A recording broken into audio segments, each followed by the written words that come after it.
You know, when asked, what is slacky? Gabby Pahinui said, you know, it's hard to explain, but if it sounds like slacky, it probably is. Deep. In 1898, Queen Liliuokalani explained it this way. With other nations, music is perpetuated by note and line. With us, it is not. Today, this great art continues. And here are the nominees for the Slacky Album of the Year. Ho'ihi, Respect by Ozzy Kotane. Kaniwai, Sound of the Water by George Kahumoku Jr. and Bob Brosnan.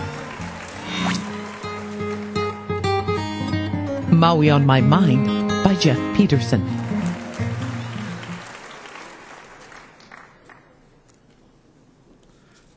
Right.